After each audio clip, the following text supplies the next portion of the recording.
Esta es la segunda parte de un vídeo sobre tensores, así que recomiendo ver la primera parte para poder seguir el hilo. En el primer vídeo vimos cómo funcionaban los vectores, así que si consideras que sabes todo lo que hay que saber sobre estos, puedes continuar viendo este sin problemas. Aún así, recomiendo verlo ya que se referenciarán algunos resultados de ese vídeo.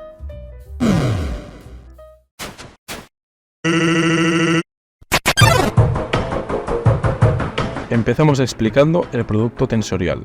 Este es un producto entre tensores. Como un vector es un tensor, cosa que se me olvidó mencionar en el vídeo anterior, podemos empezar viendo cómo funciona con estos. Vamos a intentar hacer un producto entre dos vectores y proceder como si se tratara del producto escalar, solo que este no será conmutativo y al final tiene sorpresa. Por ejemplo, tomamos estos dos vectores y los escribimos en la base normal. Los operamos con el producto tensorial y aplicamos la propiedad distributiva, como si se tratara del producto escalar. ¿Y ahora cómo hacemos los productos de los vectores de la base? Con el producto escalar, estos productos venían definidos por la métrica. Ahora, este producto es una especie de bloque indestructible. No hay manera de simplificar más. Se podría decir que el producto tensorial lo que hace es encasillar a los vectores de la base a la izquierda o a la derecha, haciendo que no se muevan de ahí ni puedan conmutar con el de al lado. Se puede pensar que es una manera de organizarlos, ya que a veces los vectores con los que se hace este producto pueden no pertenecer al mismo espacio vectorial, es decir, que no tienen la misma base ni dimensiones. De esta manera podríamos decir que los de la izquierda pertenecen al primer tipo de vector y los de la derecha al segundo tipo. Para que se entienda mejor lo que quiero decir con esto de que es indestructible, podemos pensar en esto como un tensor de la base. Antes teníamos vectores de la base. Ahora son tensores, que voy a denotar con una barra para diferenciarnos de los vectores. Ahora me podría inventar una notación que compacta este producto y recopila la información de los índices de los vectores.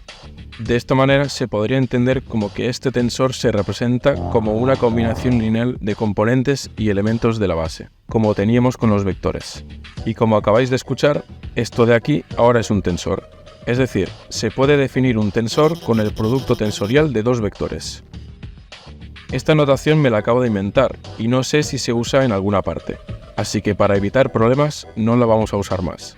Simplemente la he introducido para que se entienda la relación entre lo que teníamos antes y lo que tenemos ahora.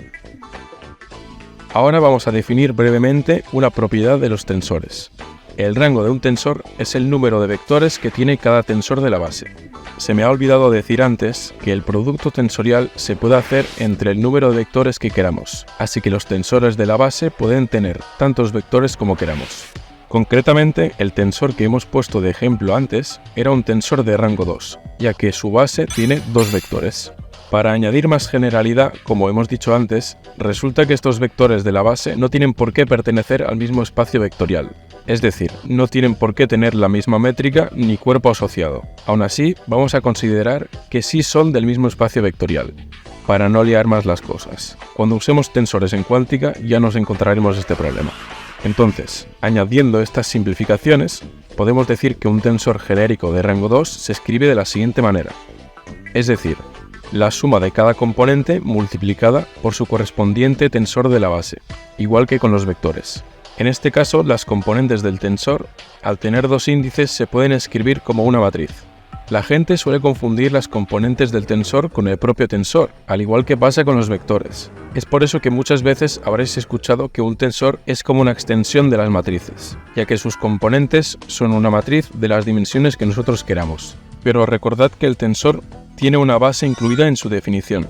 Si aumentamos el rango del tensor a 3, entonces sus componentes ya no tienen una representación, ya que serían una especie de matriz tridimensional, y no es nada intuitivo trabajar con eso. Aún así, se trabajará con tensores de rango 2 durante el resto del vídeo. Como curiosidad, resulta que se puede pensar en un tensor como un vector de más componentes, ya que realmente todo tensor es una combinación lineal de su base, así que podríamos renumerar los tensores de la base y estirar las componentes formando una lista ordenada, estableciendo una biyección entre este nuevo vector y el tensor anterior.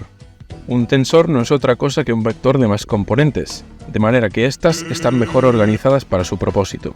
Entonces, todo tensor se puede interpretar como un vector de más dimensiones, ¿no? Eso significa que podría haber un producto escalar entre ellos. Pues resulta que sí. Ahora que tenemos más o menos entendido cómo construir un tensor, podemos ver un tipo de producto entre estos. Al igual que con los vectores, el producto escalar solo tiene sentido si hay definida una métrica, ya que lo que queremos es comparar vectores que pertenecen al mismo espacio vectorial. Entonces, lo conveniente para este producto es que la base tensorial sea la misma para los dos tensores. ¿Recordáis cuando dije que el producto tensorial lo que hace es encasillar al vector de la base en un lado del producto? Pues es aquí cuando toma más relevancia esta propiedad. Inventémonos dos tensores de ejemplo. Si hacemos el producto escalar de la misma manera en que funciona el de los vectores, nos queda una expresión muy larga, pero aunque lleve tiempo es fácil de calcular. Vamos a centrarnos en uno de los términos, por ejemplo este de aquí. Lo que hay que hacer es multiplicar el de la izquierda con el de la izquierda y el de la derecha con el de la derecha, y cada multiplicación de vectores de la base es un elemento de la métrica, y habría que hacer esto para cada uno de los términos. Como veis, puede dar un poco de pereza si tenemos dos tensores con muchas componentes. Podemos escribir en general el producto de dos tensores de rango 2 de la siguiente manera. Y resulta que, al igual que con los vectores, podemos contraer los índices repetidos y poner el que sobra abajo. Es importante establecer un orden en los índices, ya que cuando se queda uno arriba y el otro abajo, no podemos ponerlos uno encima del otro. Esto se debe a que con el orden del índice hacemos referencia a qué vector de la base tensorial se corresponde ese índice. De todas formas no lo vamos a usar, ya que podemos dejar todas las componentes en su forma covariante. Es decir, si tenemos el segundo tensor expresado en coordenadas covariantes, solo hay que hacer las multiplicaciones de las componentes con el mismo índice. La cosa es que pasar las componentes a covariantes también es un proceso largo, sobre todo si tu métrica no es diagonal. Para quien lo quiera hacer usando esta métrica de aquí, que es una de las usadas en el vídeo anterior, el producto escalar de los dos tensores que definimos anteriormente da esta cantidad. Ahora que ya hemos visto qué son los tensores y cómo operar con ellos, nos podemos preguntar cómo se relaciona con lo que sabemos de los vectores. Resulta que todo aquello que dijimos de los cambios de coordenadas, que debía mantener invariante la norma del vector, es también aplicable a los tensores. Como su base está formada por elementos de la base vectorial, sus reglas de transformación son las mismas. Si queremos que la métrica no varíe con los cambios de coordenadas, estos tienen que ser unos muy concretos. Como el producto entre tensores se puede definir también con la métrica, sigue la misma lógica. Un tensor es invariante respecto a las mismas transformaciones que los vectores, ya que de alguna manera usan la misma base. Vamos a aplicar todo lo que hemos aprendido a un ejemplo práctico. Presentamos el tensor de Galán, en honor a Parcial de 6 que ha coescrito el guión de este vídeo, que se escribe de esta manera. Sus componentes son esta matriz y la métrica de los vectores de la base es esta otra, que es la de Minkowski que usamos en el vídeo anterior. Vamos a calcular el producto escalar consigo mismo, que es un invariante. Recordemos que se puede escribir de esta manera. Las componentes covariantes son fáciles de calcular, ya que solo hay que multiplicar dos veces por la métrica, una en cada lado. Si lo hacemos, al final encontramos que las componentes covariantes son estas, las mismas pero con estos elementos cambiados de signo. Finalmente, para calcular el invariante, sumamos los elementos de cada matriz multiplicados entre sí, cada uno con su correspondiente en la otra. Ahora vamos a ver si esto es invariante de verdad, transformando las componentes según una transformación de Lorentz, la que calculamos en el vídeo anterior. Recordemos que gamma es esta función de aquí. Esta matriz es la de transformación de las componentes. La de cambio de base no hace falta usarla, ya que como dijimos en el vídeo anterior, mantiene la métrica invariante, así que no hay que preocuparse de cambiar los vectores de la base. Por razones que no demostraremos, para transformar las componentes del tensor hay que realizar la siguiente operación. Para que se entienda, os podéis imaginar como si las componentes del tensor fueran la multiplicación de las de dos vectores, y transformamos las componentes de cada vector por separado. Cuidado porque, como hemos matizado antes, esto no es siempre cierto, pero sirve para entender la idea. Para hacer el cálculo lo podemos hacer con matrices, que es mucho más fácil. Parece complicado, pero solo se necesita tener paciencia.